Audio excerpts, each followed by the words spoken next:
The next speaker, Dr. Mansi Tripathi.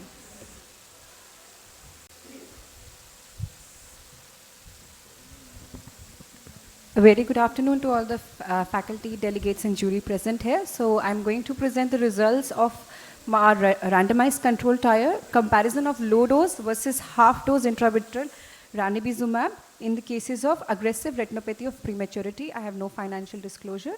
So as we know that retinopathy of prematurity is a staggering concern in our country right now, with about 18% of the babies being born premature in our country, which is amounts to more than 3 million babies, and it is India is the highest contributor of prematurity in the world. So it is important that we know of all the treatment modalities, and recently anti-VEGFs have appeared to be the upcoming treatment modalities and the standard of care in retinopathy of prematurity, especially aggressive retinopathy of prematurity. So the primary objective of our study was to assess the disease regression with the reduced dose, that is 0.1 milligram versus the standard half dose, which is 0.25 milligram of intravitreal ranibizumab in aggressive retinopathy of prematurity. And the secondary objective of our study was to study the extent of revascularization of retina after the dose and to study the recurrence of disease, if at all.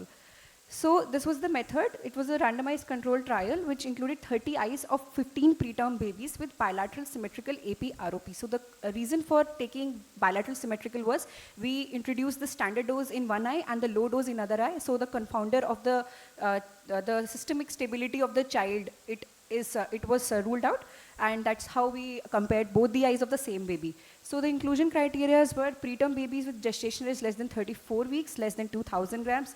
The ROP was either zone 1 or zone 2 posterior, but with bilaterally symmetrical disease with no previous ROP treatment. And we excluded advanced disease, zone 2 anterior, patients with previous intervention done or who was systemically unfit and parents did not consent.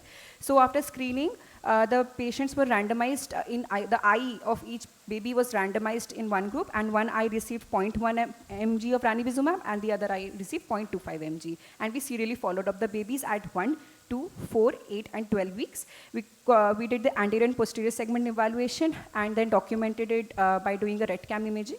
Fundus fluorescein angiography was done at 0 and 8 weeks only if the disease persisted or recurs under the neonatologist's care. And the growth of retinal area was mapped on Photoshop and then calculated on ImageJ. And at 12 weeks, we also did refraction under 1% atropine for these babies. So regression parameters were improvement in pupillary dilation, regression of plus disease, and the revascularization of retina.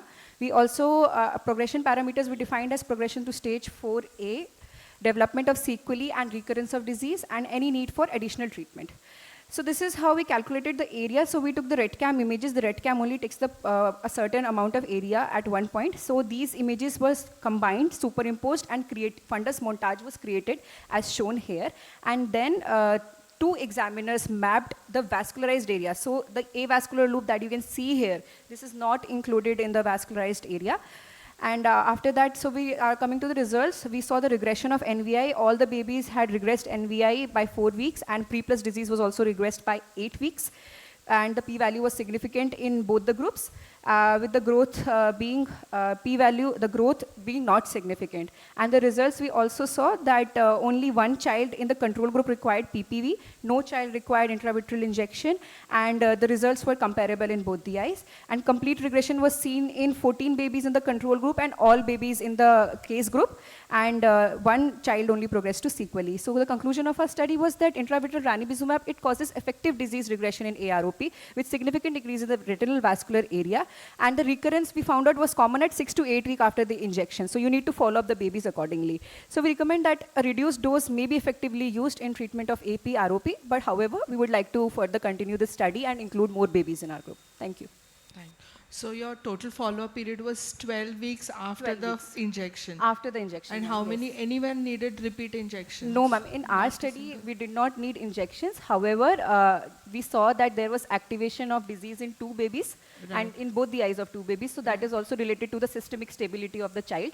And at that time, so we did a laser, rescue laser was done. Okay, so it was laser, not repeat Yes, injection. ma'am. It was laser because then the problem with ranibizumab is even though it increases the area of vascularization, but unlike laser, which is more effective in preventing disease recurrence, recurrence is found to be more common in IVR. However, in ranibizumab has the advantage of increasing the field of vision of the child. With laser, we are constricting the field of vision, and on serial follow-up in No, studies. that's okay. I don't want advantages. Just one. Okay. I just asked you what Yes, were ma'am. next needed. Yes. That's all. My question, did you observe any difference in rate of progression of retinal vascularity in the eyes? No, yes, sir. So significantly, that was what was surprising, that even though the dose was reduced to half in these babies, because like in the Rainbow ROP Rainbow study also, they have used 0.2 mg, but their recent results, they have also reduced the dose. They are also using 0.1 mg. We found that there was no difference in this thing, in the vascularization, rate of progression. So likely it depends on the systemic stability of the baby as well.